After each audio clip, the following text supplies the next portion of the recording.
Ho'p, demak, natural sonlarni taqqoslashga keldik, 4-mavzuga. Ho'p, endi natural sonlarni taqqoslashda qaranglar, biz qo'shish, ayrishni ko'rdik. Eng oson yo'li sizlarga. Oddiy sonlar berilgan bo'lsa, taqqoslang deb beradigan bo'lsa, qo'shish, ayrishni ko'rdik. Xuddi o'sha qo'shish, ayrishda tamatay yozyapti, qanday yoziladigan bo'lsa, xuddi o'shundan foydalansak bo'laveradi. Aytaylik,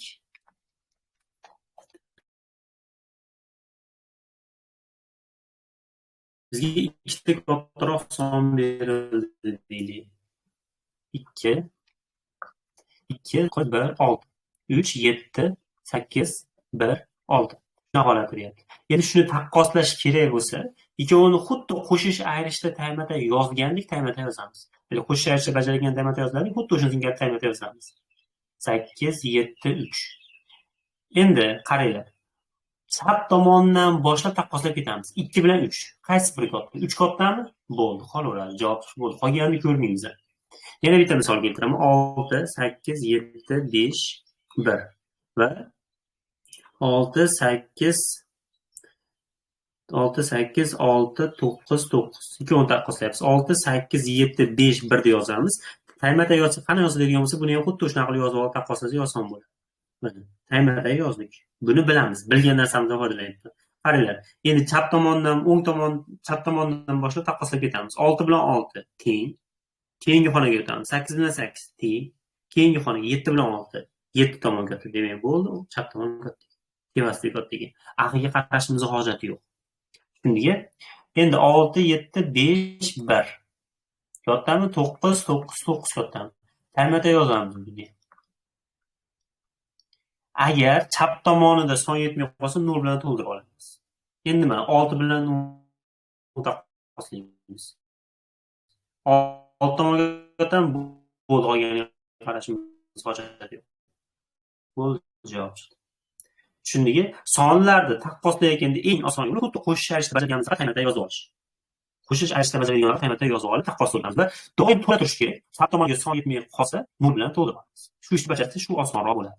Endi misollarga e'tibor beraylik. Keyin xona bir qo'sh tengsizlik ko'rinishida ifodalang. Qo'sh tengsizlik ko'rinishida ifodalang. Qo'sh tengsizlik qanday bo'ladi o'zi? Qaranglar, qo'sh tengsizlik mana 26 kichkina 35 kichkina 40. Mana shu qo'sh tengsizlik. 26 rostdan 35 dan kichkina, 35 katta bo'ladi. Og'zi ochiq turgan tomoni katta bo'lardi.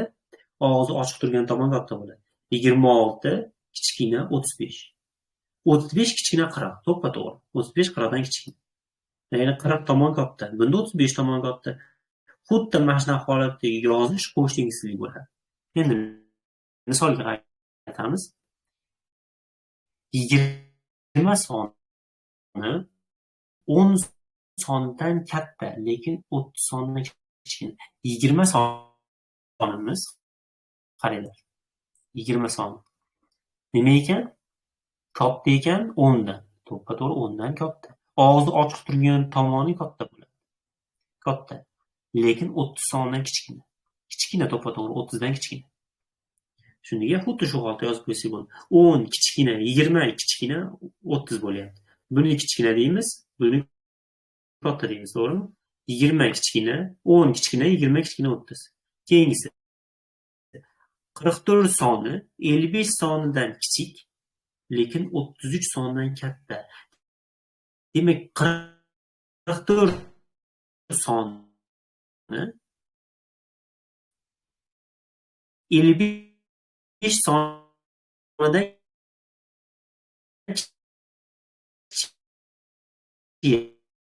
ekan. Kichkinaga 55 dan. To'g'ri. Lekin 33 sondan katta. Kattaga 33 dan bu ham to'g'ri. 33 kichkina 44 kichkina 55. Kichkinadan foydalanamiz, bu kichkinasi. Xo'p, endi 32 soni 43 sondan kichik, 32 soni 43 sondan kichik, kichkina ekan 43 dan. 43 son esa 54 sondan kichik. 43 esa kichkina ekan 54 dan. Shunga 32 kichkina 43 kichkina 54. Keyin qo'shni tengsizlikda har doim kichkinadan beriladi, ya'ni bu ko'rinishda berilmaydi. 54 katta 43 katta 32. Mana shunaqa ko'rinishda berilmaydi. Ya'ni doim kichkinadan foydalaniladi. Bu katta qilib bersa, bu ko'rinishda bersa xatomi desa, yo'q, xato emas, to'g'ri. Lekin tartib shunaqa. Ya'ni kichkinadan katta tomonga qarab yuradigan qilib berish kerak bo'ladi. Shuning uchun doim kichkinasidan boshlab mashq ko'rinishda yozinglar. Kichkinadan kattaga o'sish tartiblari yozib beringlar. 32, 43, 50. Shunaqa yozish kerak. Har doim hamma joyda shunaqa yoziladi xolos. Shunga endi Karim bir sonni o'yladi. Karim bir sonni o'yladi. Bu sonning oxirgi raqami 5 bilan tugaydi. Bir sonni o'ylabdi. Bu sonning oxirgi raqami 5 bilan tugar ekan. Tugaydi. Xo'p, 5 bilan tugaydi. 15 dir, 25 dir, 105 dir, 135 dir. Muhimi 5 bilan tugashligini bildik.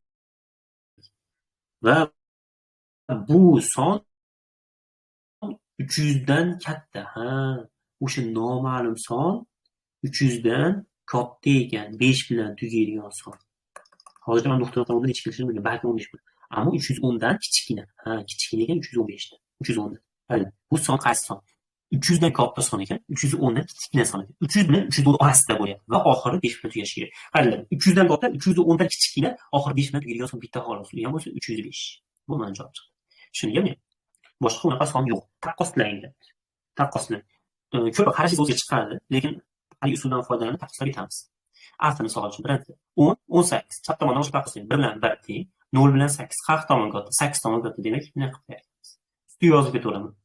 75 bilan 79 taqqoslaymiz. 75, 79. Tayinlab yozib oldim. Chap tomondan boshlab taqqoslaymiz. 7 bilan 7 teng, 5 bilan 9. 9 tomon katta. Demak 79 katta. Kattaroqdan ko'raylik endi. 1, 1, 8, 7, 6. Tayinlab yozyapman. 1, 1, 7, 6, 5. Chap tomondan boshlab 1, 1 teng, 1, 1 teng, 8, 7. Qaysi bir katta? 8 kattami? Bo'ldi. 11876. Tevadagisi katta ekan. Shunga bunisi endi buni ham yozaylik tayinlab. 2, 6, 6, 0, 0, 0, 8. Bunisi to'g'ri yozilishi uchun o'ng tomondan boshlab yozaman.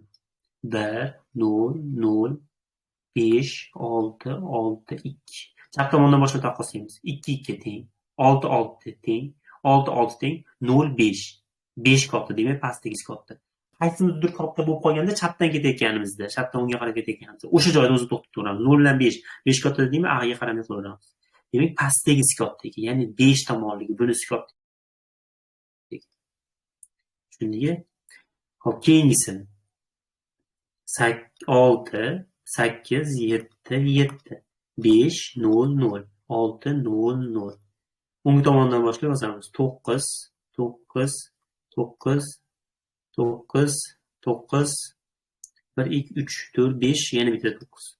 6, 7, 8, 6. Taqqoslaymiz. O'ng tomon, chapdan o'ngga qarab teng.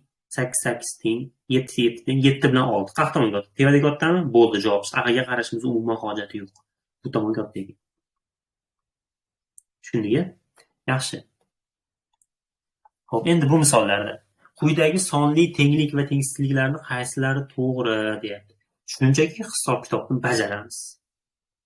322 ga 128 ni qo'shib beraman. 322 ga 128 ni qo'shib beraman. Tayinlab yozib. 8 ga 2 ni qo'shsam 0, 1 dilda. 2 2 ni qo'shsam 4 dilda bilan 5, 3 ga 1 ni qo'shsam 4, 450. To'g'ri ekan.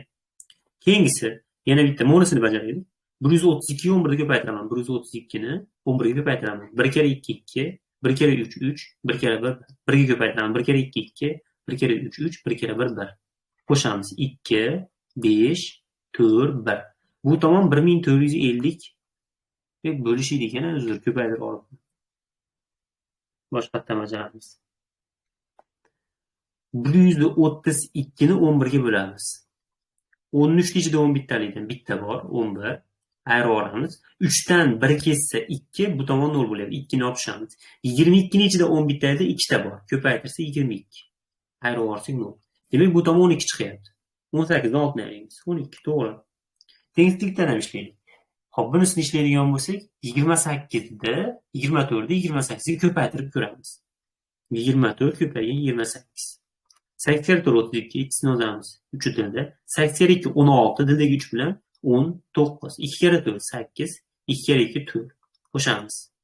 2, 9 ga 8 ni qo'shadigan bo'lsak, 17, 7sini yozamiz 1 dilda. 4 ga 1 ni qo'shsak 5 dildagini 6. Bu tomon 672, kichkina 625 qilyapti.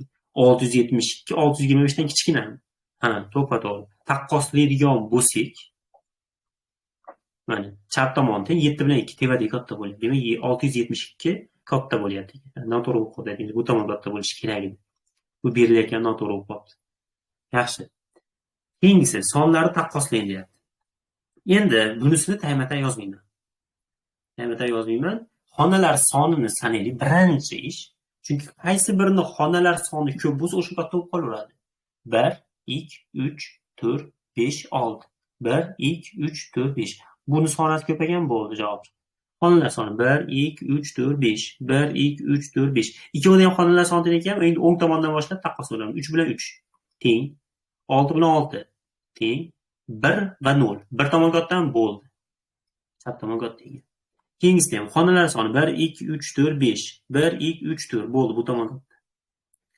Xonalar soni 1, 2, 3, 4. 1, 2, 3, 4, 5. 5 taligi katta bo'ladi. Bo'ldi javob chiqdi. Xonalar soni 1, 2, 3, 4, 5, 6, 7 ta. 1, 2, 3, 4, 5, 6, 7 ta. Xonalar soni teng ekan. Chap tomondan boshlab taqqoslaymiz. 8 bilan 8 teng. 7 bilan 7 teng. 2 bilan 2 teng. 0 bilan 0 teng. 0 bilan yana 0 teng. 0 bilan 1. O'ng tomon katta bo'ldi. Bo'ldi, o'ng tomonni belgilaymiz. O'ng tomonni katta qilamiz. Shunday. Bunda ham xonalar soniga qaraymiz birinchi bo'lib. 1, 2, 3, 4, 5, 6. 1, 2, 3, 4, 5, 6, 7. Xonalar soni o'ng tomonda ko'paygan bo'ldi. O'ng tomonni katta deymiz. Og'iz ochiq turgan tomoni katta bo'ladi. Shunday. Bo'ldi, yaxshi. Xo'p, ikkinchi rasmda A va B nuqtalarining koordinatalarini toping deyapti. 0 dan 18 gacha. Mana oraliq 18 ekan, demak buni koordinatasi 18 bo'laveradi. Ikkinchisi plus 29 deyapti. A dan B gacha 29 ekan. A 0 dan A gacha 18 ekan. Demak, ikkalasini qo'shsak, buni koordinatasi kelib chiqadi. Mana 0 dan 18 gacha 18 birlik. A dan 29 gacha B gacha 29 birlik. Ikkovini qo'shamiz. 18 29 ni qo'shamiz. 9 ga 8 ni qo'shilgan bo'lsa 17, 7 dan 1 dilda. 1 ga 2 ni qo'shsak 3, dilda bilan 4. 47 ekan. Bo'ldi, mana javob chiqdi. Shunga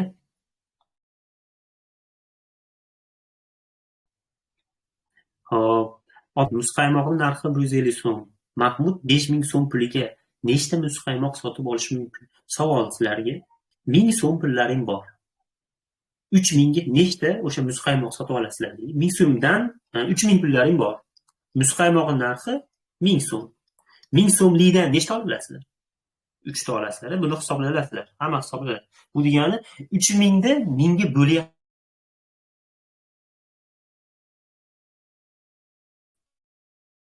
5 ta. Nima qilyapmiz? Bo'lyapmiz. Endi 5000 pulga 1,5 minglikdan qancha sotib olamiz? 5000 da 1,5 ga bo'lishimiz kerak bo'ladi, butun qismini o'zini olamiz. Endi undan osonroq yo'li qaranglar. 1,5 minglikdan bitta oldilar. 1,5 ming bo'ladi. Ikkitasi qancha bo'ladi? 1,5 mingga 1,5 mingni qo'shamiz. 3 ta. 2 ta bo'ldi, 3000 bo'lyapti. 3000 ga yana bitta 1,5 mingni qo'shsak 4,5 ming. Demak, o'sha 4,5 mingga 3 ta sotib olamiz, 500 so'm ortib qoladi. Shunday. Alisher 100 km tezlik bilan 6 soat yo'l yurdi. Sherali tezligi Alishernikidan 2 km soatga katta. Sherali bu yo'lni qancha vaqtda bosib o'tadi? Qaranglar, formulaga e'tibor beramiz endi. Formula bilan ishlaymiz. S teng V ko'paygan T degan formula bor. S nima edi? Og'zaki aytib qolamiz. S bosib o'tilgan yo'l. V nima? V tezlik. T nima? T vaqt. Misol uchun, mashina 60 km tezlik bilan, ya'ni V teng 60 bo'lgan holatda 60 km tezlik bilan 2 soat yursa qancha yo'l bosib o'tadi desa, ikkovini ko'paytirishimiz kerak bo'ladi. 60 ko'paygan 2 120. Buni holatda yo'lda ketyapti, boshqa holatlarda juda ko'p ko'rgansizlar. Mashinaning tezligi 60, endi qancha yuradi desa, o'zgarishsiz 60 tezlikda yursa 120 km yuradi. Shunday. Endi qaranglar, bizda Alisherda holati bo'yicha tezligi, ya'ni V 60 10 ekan. 10 km taqsim soat tezlik bilan 6 soat T teng 6 soat ekan. Demak, V bor, T bor. S bosib o'tilgan yo'lni topish uchun esa ikkovini ko'paytirishimiz kerak bo'ladi. 60. Demak, u 60 km yo'l yuribdi. Ikkovini ko'paytiradi. V ni T ga ko'paytirish orqali 60 km yo'lni bosib o'tyapmiz. Endi Sheralini tezligi Alishernikidan 2 kilometr soatga katta. Alisherni tezligi qancha edi? Alisherning tezligi 10 edi. 10 dan 2 kilometr taqsim soatga ortar ekan, qo'shib qo'yamiz, 12 bo'lib qoladi. Sherali bu yo'lni qancha vaqtda? Bu yo'lni deganda o'sha Alisher bosib o'tgan yo'lni, ya'ni S teng 60 ni nazarda tutyapmiz. 60 mi? Tushundingmi? Endi masofa bilan vaqt tezlik berilgan bo'lsa, vaqtni topish uchun masofani bo'lishimiz kerak bo'ladi. 12 bo'lsa 5. Tushundingmi? Qaranglar, S teng V ko'paygan T. V teng S bo'lingan T bo'ladi. T teng S bo'lingan V bo'ladi. Tushundingmi? Bu bosib o'tirgan yo'lni topish formulasi bo'lib qoladi. Bu tezlikni topish formulasi bo'lib qoladi. Bu vaqtni topish formulasi bo'lib qoladi. Tushundingmi?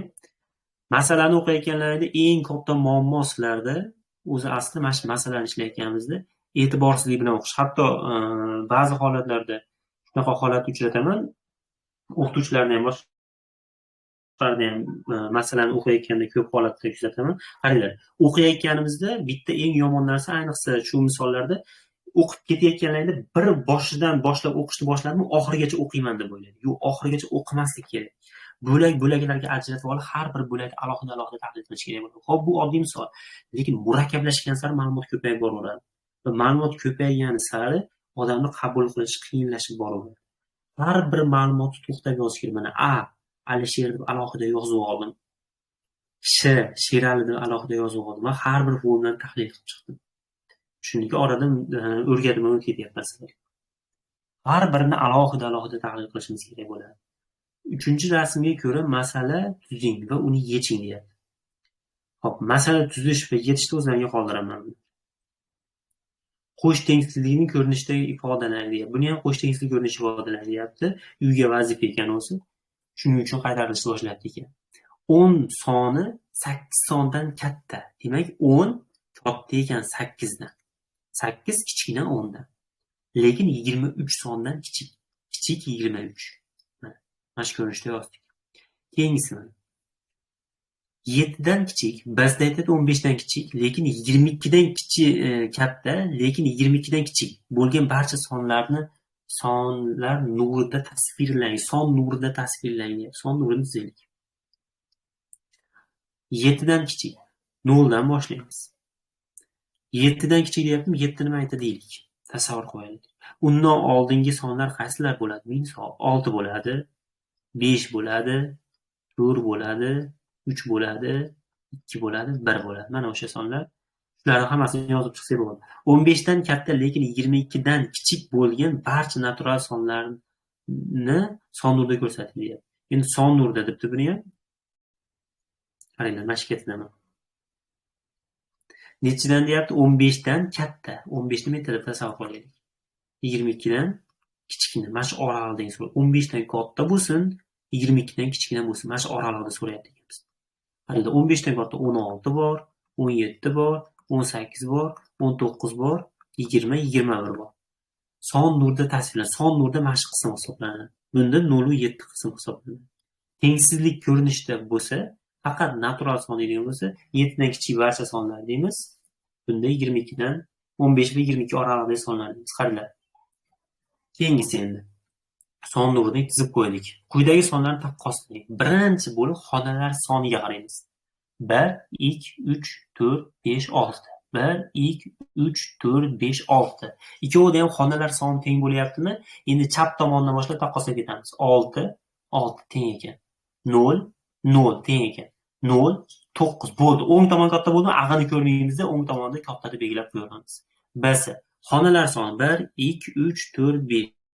1, 2, 3, 4, 5. Ikkala tomondan xonalar soni teng ekan, chap tomondan boshlab taqqoslab ketamiz. Teng, teng. 3, 3 teng ekan ikkovi ham. 0, 0 teng. 0, 0 teng. 6, 7 beryapti. O'ng tomon kattami? Bo'ldi, o'ng tomonni katta deymiz. Xonalar soni 1, 2, 3, 4, 5. 1, 2, 3, 4, 5. Xonalar soni teng. O'ng tomondan boshlab taqqoslaymiz. 9, 9 teng ekan. 1, 1 teng ekan. 4, 8. O'ng tomon katta, o'ng tomonni katta deymiz. Keyingisi 1, 2, 3, 4, 5. 1, 2, 3, 4, 5. Xonalar soni teng. O'ng tomondan boshlab taqqoslaymiz. 8, 7. Bo'ldi. 8. Chap tomoni kattami? Chap tomoni katta to'g'ramiz. Keyingilarga umuman qaralmaydi. Mana bu 9ligi katta raqamga ko'pchilik chalg'itadi. 9 bo'lib turib kichkina bo'ladimi? Ha, kichkina bo'ladi. Chunki undan oldingi raqam muhimroq hisoblanadi. 8 bilan 7 mi? Bo'ldi, 8 tomon katta. Xonlar soni teng bunda ham. Chap tomondan boshlab taqqoslaymiz. 1 1 teng ekan. 0 0 teng ekan. 3 3 teng ekan. 9 4 bo'ldi. O'ng tomon, chap tomon katta bo'ldi. Chap tomonni katta qilib belgilaymiz. Bunda ham xonlar soni teng. 5 5 teng bo'lyapti. 3 dan 0 3 dan 0 teng endi. 0 0 teng. 0 1. O'ng tomonda 1 keldi, katta bo'ldimi? Demak, o'ng tomon katta. Axiga qaramay qo'yaveramiz. Shunga 75 endi. Askar Samarqanddan Toshkentga tezligi s teng v ko'paygan t, ya'ni tezlikni vaqtga ko'paytirishlik bosib o'tirgan yo'l chiqadi. Shu formuladan foydalanamiz. Samarqanddan Toshkentga tezligi, xo'p, mana shu yerga yozaveramiz. Tezligi v teng 100 km taqsim soat bo'lgan yengil avtomashinada 3 soat yetib keldi. Vaqt qaysi harf bilan belgiladi? T bilan. 3 soat yetib keldi. Toshkentdan Samarqandga tezligi 75 km. Endi boshqasi haqida gapiryapti. 75 km endi tezligi bo'lgan avtobus qaytdi. Askar necha soatda Asqar necha soatda Toshkentdan Samarqandga yetib kelgan? Asqar Samarqanddan Toshkentga tezligi 100 km bo'lgan yengil avtomobilda 3 soatda boribdi ekan. Tezligi 100 bo'lganda. Buni yozib oldik.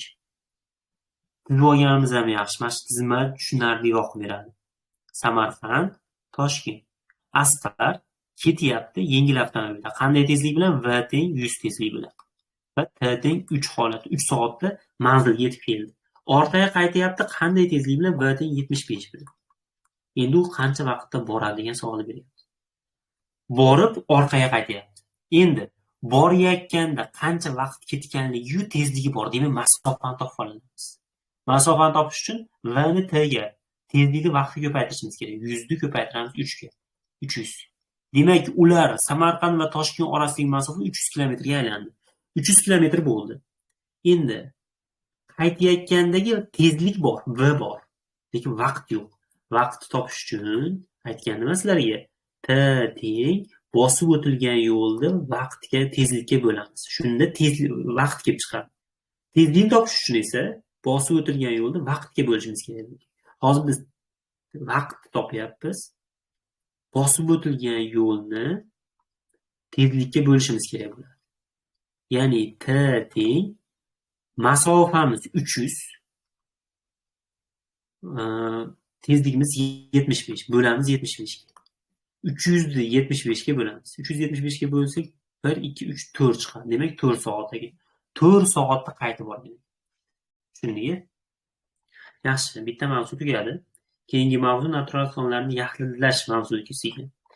Bu ham oson mavzu. Keyingi darsga Xudo xolasa buni ham to'liq qilib ko'rib chiqamiz. Yozib olishni xohlaman.